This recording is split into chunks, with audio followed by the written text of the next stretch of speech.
Good morning, and welcome to the Little Home Church by the Wayside. This Sunday is the Reign of Christ Sunday, and also in the Little Home Church, a tradition that we celebrate Thanksgiving Sunday. We welcome everyone here this morning, including those watching online from near and far. We're an open and affirming church. Folks from all walks of life, regardless of race, sexuality, or any other perceived differences, can always find a place at our table. You are important to us. If you are visiting, there are visitors' cards in the pew. Please fill one out and drop it in the offering plate when it comes by. The Kentfields have prepared a lovely fellowship for us. Flowers today are provided by Barbara Lyon in memory of her husband Joe Lyon. And our ushers today are Anne and Lee. Bechet is here with us. So we're really glad to have you here visiting with us again. Lee, it's good to see you. I want to thank Reverend John Hutchinson for filling in last week, and to all the lay members who participated in leading the worship service. Right after church today, you have an opportunity to shop Sis's Holiday Bazaar. They had a really good day yesterday. My understanding is came at least to $1,850 in their first day. But there are many things still available back there. So when you're having fellowship, you can shop the bazaar. And I'm going to do one plug back there. If you have never used one of Ginny Sweeney's pot scrubbers, I am here to tell you, this is a miracle. These things work on everything, and they're amazing. And so there's a basket of those back there. So I encourage you to consider at least one of those. All right. There we go. And I would like to say, such a deal. $4 for one or 3 for 10. There we go, folks. All right.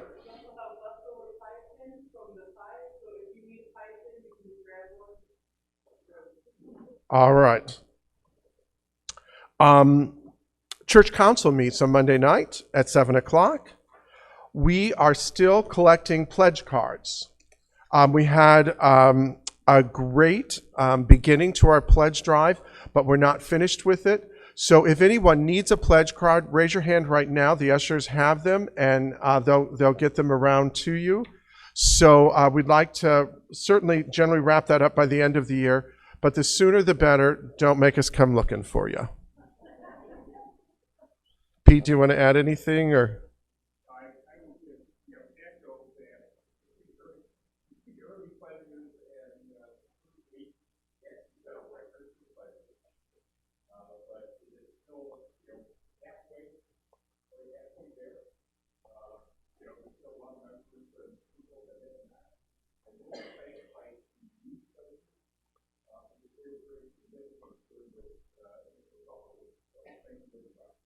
All right. Next Sunday after church is Hog, or Hanging of the Greens. So next Sunday is the start of Advent, and we need lots of help. Many hands, light work. So this is a time when the greens go up over the archway, greens go outside, all sorts of things.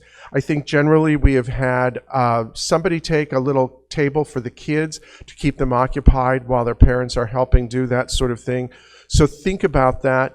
But we need lots of help with that, and the more help we have, the sooner it gets done. So it really makes the church look beautiful for our season of Advent and Christmas. Some very good news, and congratulations to everyone here. Our Thanksgiving dinner drive this year, we took in $1,635. That's 61 dinners for people who would not have had a Thanksgiving dinner otherwise. So well done again to our congregation. As well, our refugee families came here from warm places for the most part, and they needed coats and gloves and hats and boots and more diapers. And Lori went out this week and did all that shopping through our outreach fund and delivered those to Exodus offices so that they would, our refugee families would be warm for the winter.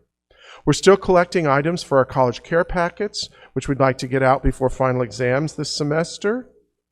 And you'll start to see the boxes after Thanksgiving for Toys for Tots. As well, in your bulletin, you will see the Women's Advent Tea, so keep that on your calendar. And have I missed anything? Anyone else? All right. I encourage you then to just take a minute and settle in, as we always do at this time. Take a few deep breaths, possibly close your eyes. And from now through Christmas Eve, I'm going to read a poem every week by Lenora Rand, and it's called Ask. It's based on Matthew 7:7. Ask and it will be given to you. Seek and you will find. Knock and the door will be open to you. Ask, you say? Really, God? Ask anything? For anything? Yes, you say ask. Ask when you don't know what to ask for. Ask when you've been so hurt you can't imagine asking for anything ever again. Ask when it makes you feel needy. Like you should be able to handle this, fix this, control this. Ask when asking feels like surrender. Ask when you don't believe you've got the right. When you can't imagine what the right thing to ask for could possibly be. Ask through the tightness in your throat. When your heart is tied in 10,000 tiny little knots. Ask when tears in your eyes, when fear has you in chains. Ask when shame has you in hiding. When all you can hear are the voices that ask you to think you are to ask for anything. Yes, God, you say ask. Ask like there's no tomorrow. Ask even when there are no words. Ask and seek and knock the darn door down. Right here, right now, you say ask, God. Ask, you say, because I am listening. I am here and I'm listening. And no, I'm not your vending machine God. I am the give good gifts God. I am the feed 5,000 from a lunch bag with more than enough left over God. I am the turn over the tables, trouble the waters, let justice roll down God. I am the wash your feet God. The sit with you and rub your back God. The always where the hurting are God. The nothing can separate you from my love God. That's what you say, God. And then, smiling some kind of divinely mischievous smile, you whisper once again, for good measure, ask.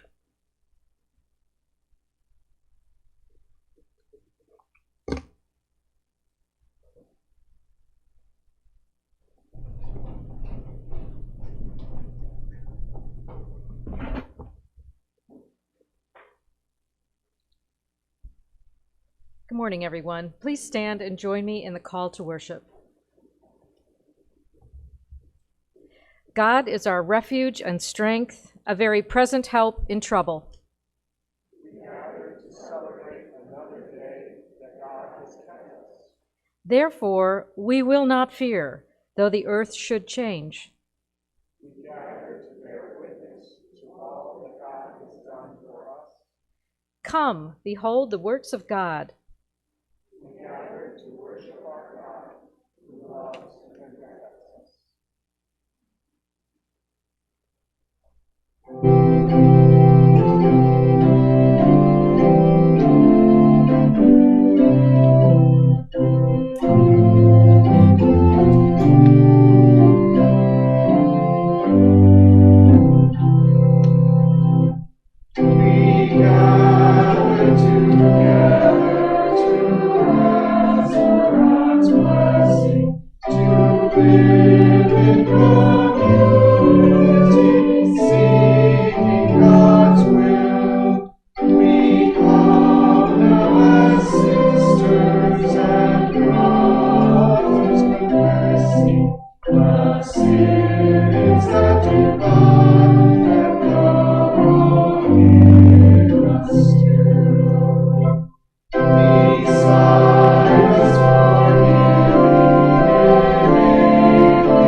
Please be seated and join me in the prayer of invocation. Though many forces have scattered us in various ways, we invite you to bring us together within ourselves and all around us. Prepare our hearts, minds, and spirits, gathering God to be present and ready to receive exactly what we need from this time of worship. Amen. Please join me in the prayer of transformation and new life. It's so easy for us to get caught up in our human-made decisions, whether survival instincts or capitalistic drive. We separate ourselves from those who don't look, think, or act like us. We unintentionally allow our differences to stain the beauty of our diversity.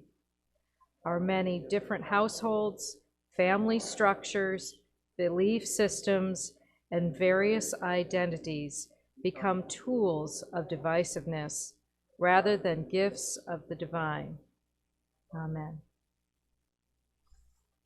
And hear these words of grace.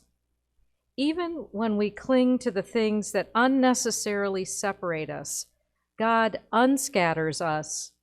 No matter who we are or what has brought us to this very moment, God chooses to love us back to wholeness, individually and communally. Hallelujah and amen.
May the peace of Christ be with you. We encourage placing your hands on your heart and greeting those around you.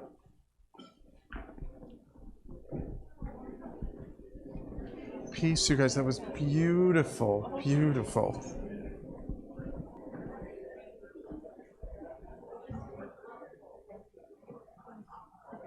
Yeah. And if you'll get the buckets ready for the kids. And I'm going to ask the boys and girls to come on up for our children's time.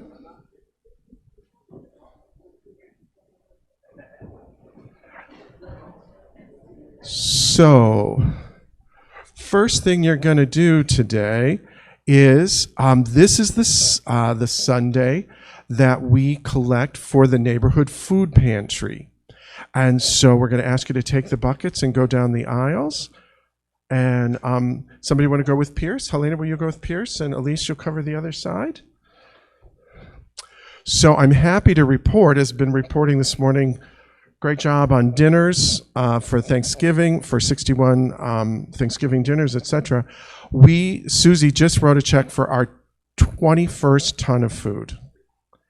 And we actually have a carryover from the last offering into the next offering already, so that we'll be doing 22 tons of food here. So this is really excellent for our congregation. And that's from our congregation alone, by the way. So that's a really, really, really great thing. And all of our pennies and dollars all add up when we do this.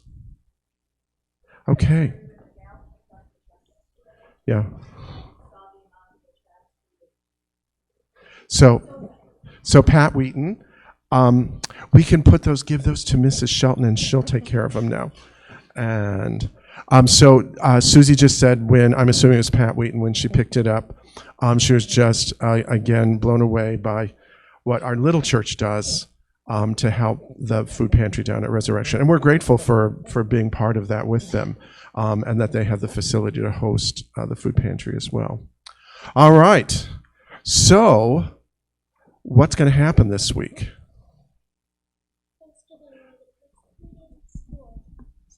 We're going to miss 3 days of school because of Thanksgiving. 3 days of school. Yes, that also happened at my school. All right, I have a question for you first. We'll talk Thanksgiving for a second here. We're going to talk about it a lot today, actually. So the first thing for Thanksgiving is, what's your favorite Thanksgiving food? The cranberry jello that my grandma makes. Cranberry jello? Pierce. I'm not really good at answering those kind of questions. No? Do you like Thanksgiving dinner, though? Okay. Elise? Helena? Mashed potatoes and gravy. Very good. Very good. Well, I think those are all wonderful things. So we think about Thanksgiving, and it's a time to be thankful.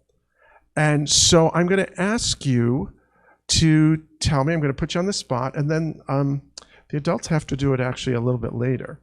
But I'm going to ask you to tell me something that you're really thankful for this year. What's something that comes to mind that you're really thankful for?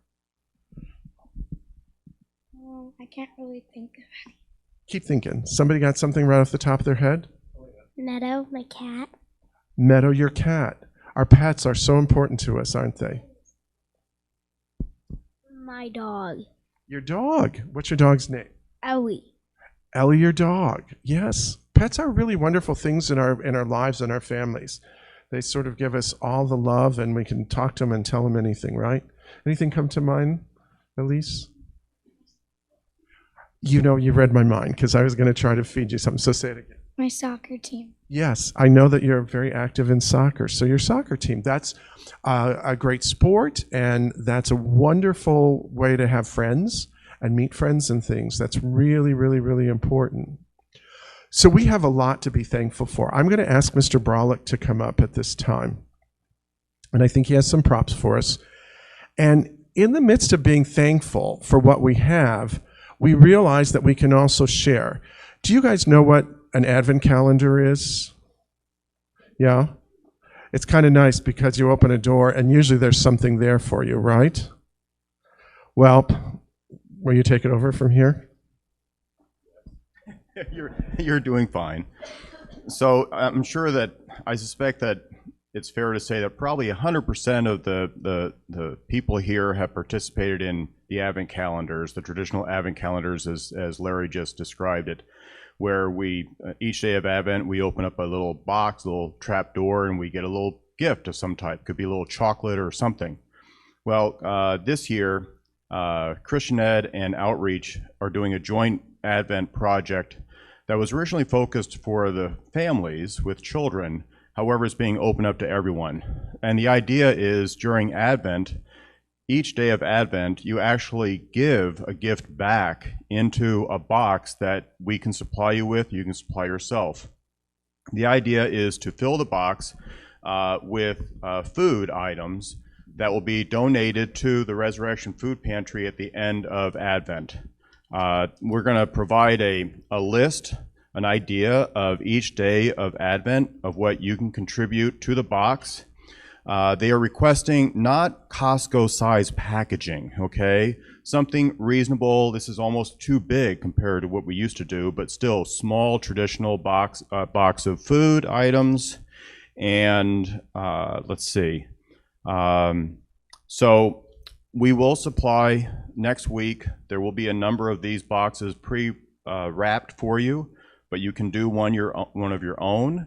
We'll supply a list of all the food items that are requested. Bring it to church no later than Christmas Eve, and then we will deliver them to the food pantry. So that is another way that we can help with something that's very, very prevalent in our society right now, which is what we call food insecurity, when some people don't have enough food. So so you guys are going to collect some things too, and we'll get it down the road, and people will have lots of food for Christmas and things too, okay? You guys do such a good job with all of that, and it's really, really important. So before we go to Sunday school, let's join together and say the Lord's Prayer. Our Father, who art in heaven, hallowed be thy name. Thy kingdom come, thy will be done, on earth as it is in heaven. Give us this day our daily bread, and forgive us our debts, as we forgive our debtors. And lead us not into temptation, but deliver us from evil. For thine is the kingdom, and the power, and the glory forever. Amen. Okay, you guys can go off to Sunday school with Susanna and Lori.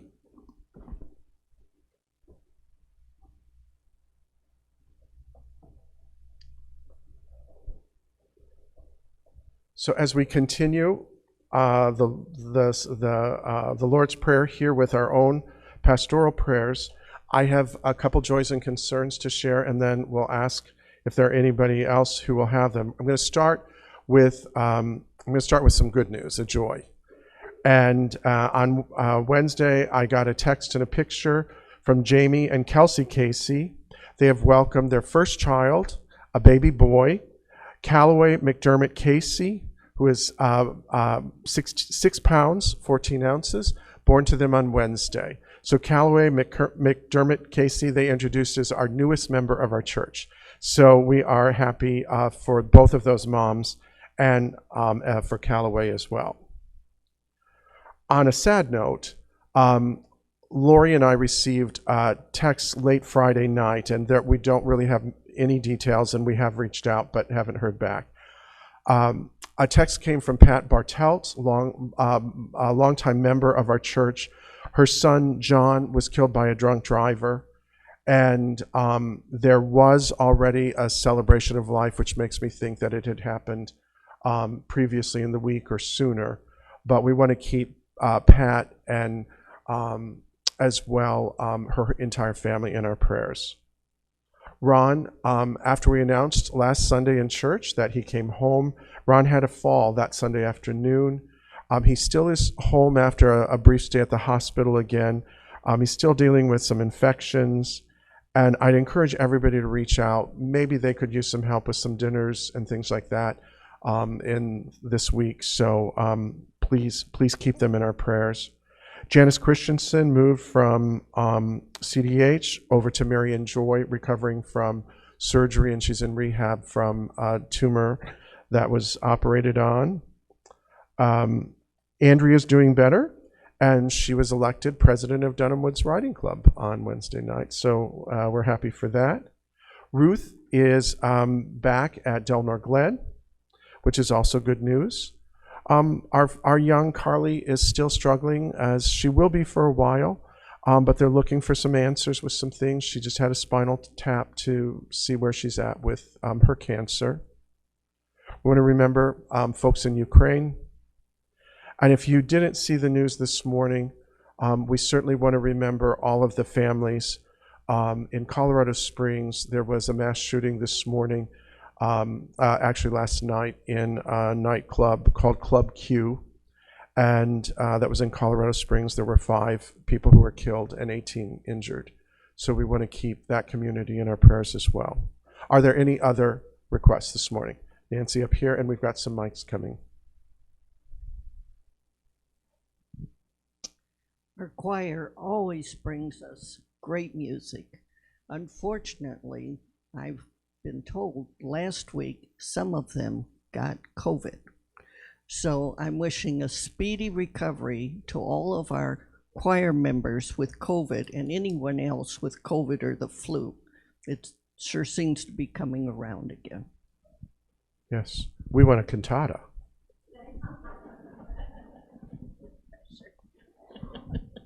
No pressure.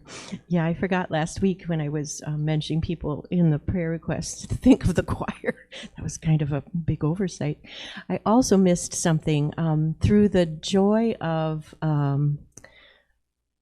Ancestry.com, I have become acquainted with a cousin of mine in Scotland. We're third cousins, and her name is Maureen. Her husband David is a minister in Scotland, and Maureen suffers from an illness called ME, which is a debilitating illness on a spectrum. So it can be from mildly causing you physical tiredness to you're in bed all the time and can eventually take your life. So Maureen watches our services from week to week, which is really exciting.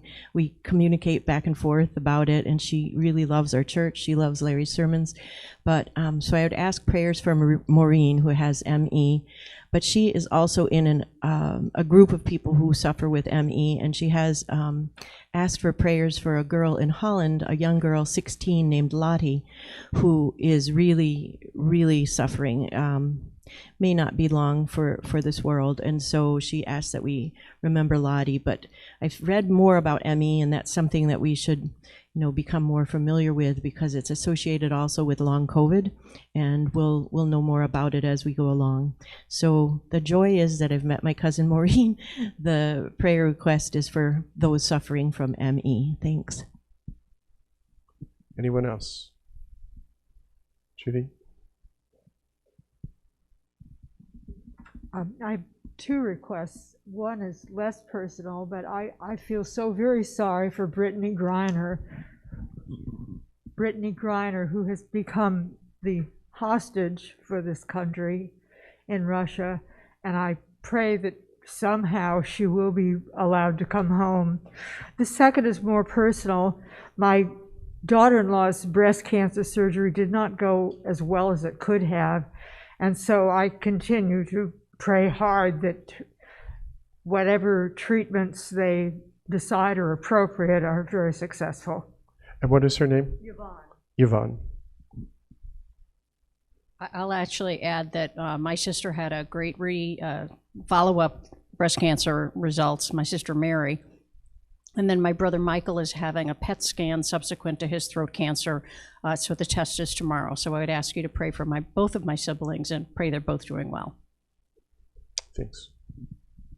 Shall we pray? Good and gracious God, we sing a song of thanksgiving today, as one and as many. We pause in the midst of all that is unholy, unthinkable, and undeniable to look within and offer our gratitude for a day that has dawned anew, and for the breath that gives us life. We rejoice that we have voice and head and heart so that we can love one another, love you, love all of your people. We celebrate the abundance in our lives and that we can share it with the world. The witnesses tell of your boundless generosity, and their telling is compelling to us. You give your world to call the worlds into being. You gave your sovereign rule to emancipate the slaves and the oppressed. And you give your commanding fidelity to form your own people. You gave your life for the life of the world. Broken bread that feeds, poured out wine that binds and heals. You give, we receive, and we are thankful. We begin this day in gratitude in gifts offered, in tales told, in lives lived. Gratitude willed, but sometimes not so readily lived, held back by old wounds turned into powerful resentment, blocked by amnesia, unable to recall gifts any longer. But do this yet, Lord. Create innocent spaces for us this day, for the gratitude that we intend. In thankfulness, we will give, we will tell, we will live your gift through us to the world. Dear God, we remember all of these requests this morning that have been offered in our sanctuary. For baby Calloway, may we welcome he and his moms with open arms back into our sanctuary when they return. Be with Pat, the loss of her son and her family. Be with Ron and Maggie as they go through these health challenges. For Janice, recovering, and Andrea, we're grateful Ruth is back in her place and her home. For Carly, always struggling. Lord, remember those in the Ukraine. Be with the families of what we assume are young people who have lost their lives or been injured in Colorado Springs overnight. Their Thanksgivings will not be the same this year. Be with our choir and everyone who suffers from COVID and flu. Be with cousin Maureen in Scotland and Lottie in Holland. We know that your prayers, our prayers through you, reach everyone. We pray for resolve in the Brittany Griner hostage situation. We remember Judy's daughter-in-law, Yvonne, and pray healing on her. We hold Mike and Mary and siblings in our hearts in prayer. Dear God, we pray all of this knowing, good God, that you are hearing us far better than we are speaking. And we offer these prayers in all the holy names of God. Amen.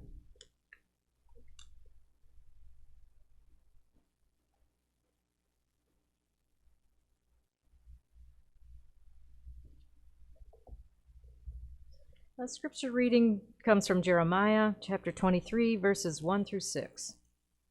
Woe to the shepherds who destroy and scatter the sheep of my pasture, says the Lord. Therefore, says the Lord, the God of Israel, concerning the shepherds who shepherd my people, it is you who have scattered my flock and have driven them away. You have not attended to them, so I will attend to you for your evil doings, says the Lord. Then I myself will gather the remnant of the flock out of all the lands where I have driven them, and I will bring them back to their fold, and they shall be fruitful and multiply. I will raise up shepherds over them who will shepherd them, and they shall not fear any longer or be dismayed, nor shall any be missing, says the Lord. The days are surely coming, says the Lord, when I will raise up for David a righteous branch, and he shall reign as king and deal wisely, and shall execute justice and righteousness in the land. In his days, Judah will be saved, and Israel will live in safety. And this is the name by which we will be called. The Lord is our righteousness. For the word in Scripture, for the word among us, and the word within us, thanks be to God.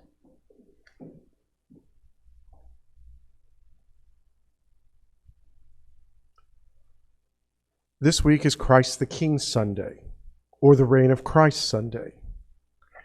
It's the end of the Christian year in the lectionary.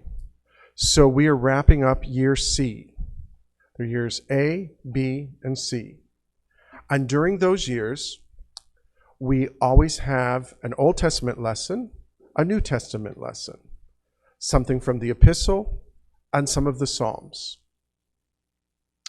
And we don't generally do all of those every week. However, they oftentimes are, portions of them are reflected in our prayers of invocation or prayers of thanksgiving, etc. And so we have just ended, this is like the end of the year in the Christian year. This is the end of year C, and we flip back to year A starting next week with Advent. And Advent will then take us out of, we're finishing the Gospel of Luke and heading in then to the Gospel of Matthew. If we would have read the Gospel readings this morning from Luke, there were two. One was chapter 1 of Luke, and it's the prophecies of a Savior coming from the house of David to be king, whose defining mission would be servanthood. And the other Luke reading was towards the end of the Gospel of Luke. Chapter 23, the crucifixion of Jesus. It's actually, we would have read today, Jesus hanging on the cross, and we would have listened to his conversation with the thieves and his prayers for the world. The heart of Jesus' ministry is mercy. And while he does come to declare nearness of God's kingdom to us and the inauguration of God's reign, the kingdom he has in mind is really one of servanthood. In some of our gospel readings from Luke, as we've studied this since about 6 months ago, here's a phrase, "But I am among you as one who serves," found in Luke 22. The reign he has in mind is one of mercy. Be merciful, just as God is merciful, Luke 6. And the key action he has in mind, the essence of loving your neighbor, is to show mercy. This is one of the rare times in the church year when Christianity's two major feasts, Easter and Christmas, come in close connection. If we had read in Luke, it would have been the prophecy of his birth and the crucifixion. Easter, Christmas, the cross and incarnation. Jesus, the one condemned before crowds in Jerusalem, is the same one born in that forgotten backwater town. The one hailed by angels, shepherds, and philosophers from afar is the same one eventually betrayed, abandoned, and left to die in shame. Silent night, and what wondrous love is this, overlapped, interwoven, together creating a new song of eternity, our song. On the eve of Advent and Christmas, this season of waiting, anticipating the coming child of God who arrives in the most humble, vulnerable circumstances, poor little Mary's boy child. This week we draw the creative tension tight. The humble baby in the manger, the one with a soft spot on his head, Mary's milk on his breath, is none other than the Almighty, the King of Kings. But what kind of king and what kind of kingdom?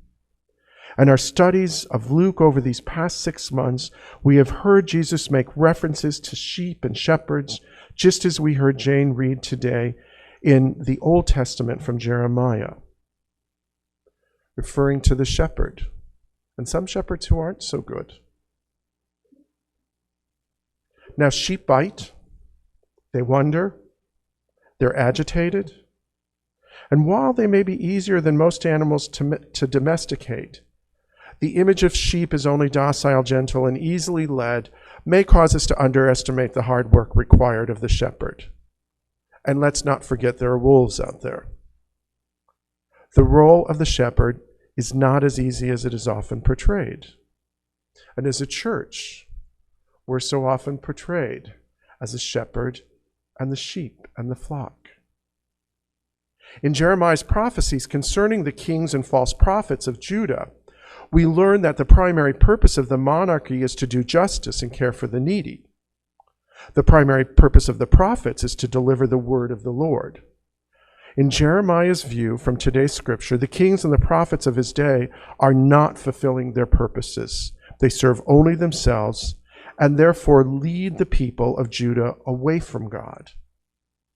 We're gathered to be a kingdom, not of domination, but of servanthood, not of mockery, kindness, not of cruelty, but mercy. So we, the church, wait and pray and hope and prepare as the season of Advent begins. Which brings me to my close here. We can't and shouldn't ignore the fact that this week we will celebrate Thanksgiving. So, with apologies to the pilgrims, the origins of Thanksgiving holiday in the United States are more complicated than most of us were ever led to believe in our childhood. And I'm not going to get into the weeds as to why we celebrate, because through our history, there are actually many. The holiday we inherit is complex, morally mixed.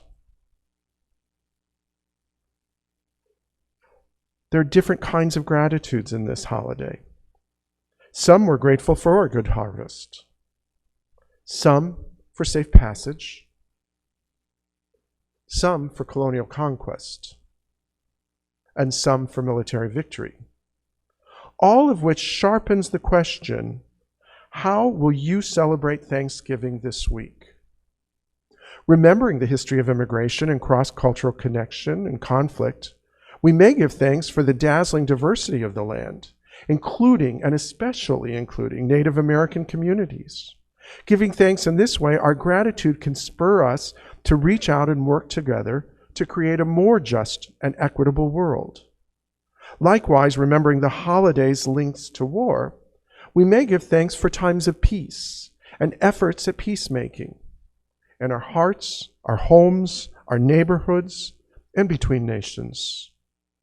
Remembering the holiday links to creation, we may give thanks for the planet's nourishing abundance. Here too, our gratitude can serve as inspiration to redouble our efforts to be genuine peacemakers, serve the hungry in our neighborhoods, and care for God's good earth, all creatures, great and small. Just as the children shared their thanks with us this morning, I'm going to ask the ushers to be present with the mics, and let's briefly share some things we are thankful for with each other. So raise your hand, and it can just be a word. Susie? And please stand when you do. I'll try not to choke up. I would say my family, which also includes my church family, who have become very important to my husband and my entire family for many years. Friends, many friends in this church, and also my freedom. Someone else. Nancy.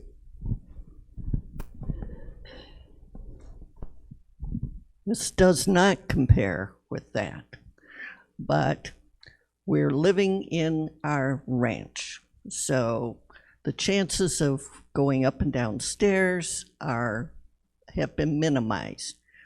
Hopefully, I won't trip over my own feet and break my neck. A new home, something to be thankful for, yes.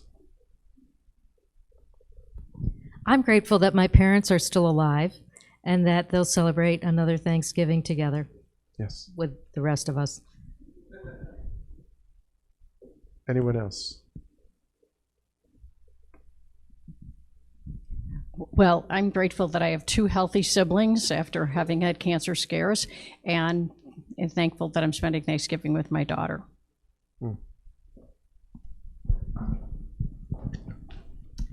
I'm thankful for Mom's health and her scrubbies.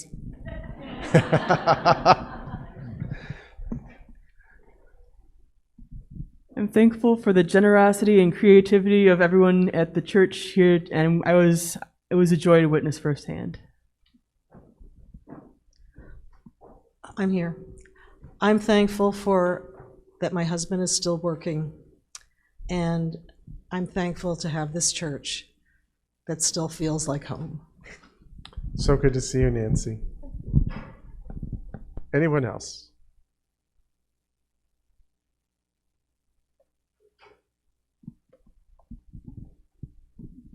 I'm thankful for my daughter and her husband. I feel like I have two children now. And their joy in serving the Lord and worshiping the Lord and serving Him. And that comes from you. Alex. I'm thankful that I had a safe trip home back from school, and I'm always thankful to spend more time with my family. And you just had a birthday last Sunday, so happy birthday to you. We're glad you're here.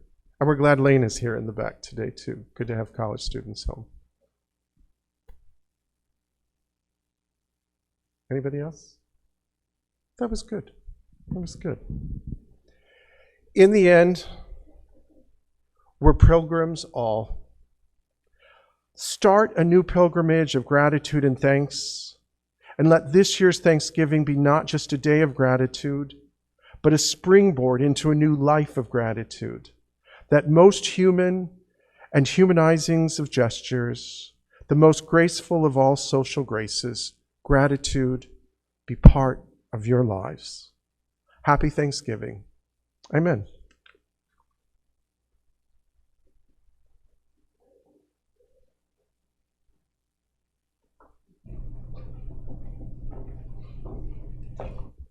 This is the time in our worship service where we actively and intentionally take part in the support of the ministry of Christ.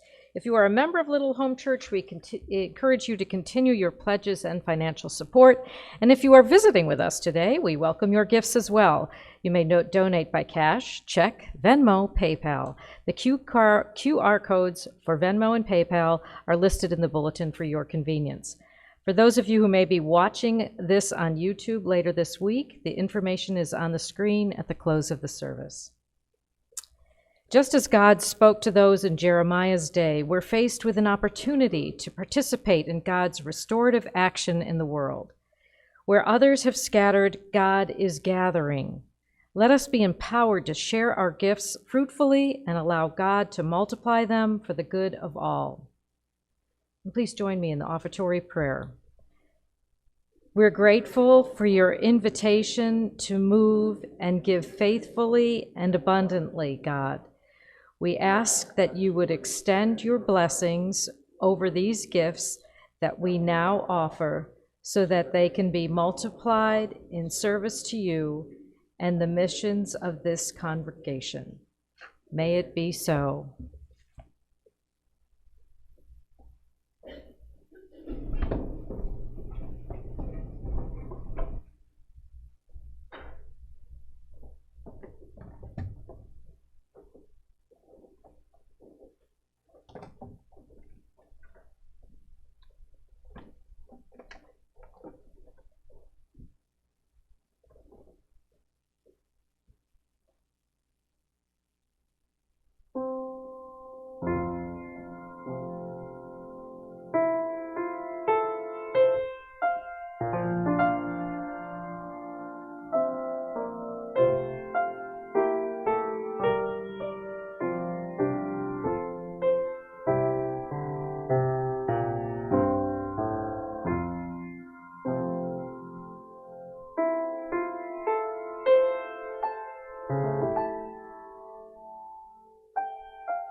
Just a reminder to please stay for fellowship afterwards in the parish hall and shop the holiday bazaar. Do want to wish everybody a very safe and happy Thanksgiving if you're traveling. Please receive the benediction. May the Lord bless you and keep you. May he make his face to shine upon you and be gracious unto you. May the broad expanse of God's love and the abundance of his riches and glory shape your perspective on your own life and needs, including those things which disappoint you. May the eyes of your heart be open to all the blessings which surround you. May this awareness produce a harvest of generosity in your spirit. May thankfulness rise up within you, not just during this short season, but day after day after day, from the early morning watch until you retire at night. May your prayers reflect gratitude while also acknowledging the needs of others whose situations are so drastically different. May thoughts of Christ fill your mind and hunger for God drive your soul and love for the Lord guide your speech and your actions. May the God in you, the divine image to which you are made, see the God in me and all of the wonderful saints that will cross our paths in the days that lie ahead. Amen. You may be seated. And one more Thanksgiving hymn. I stole the postlude from Nick today. So this is a toccata on the Thanksgiving hymn, Now Thank We All Our God.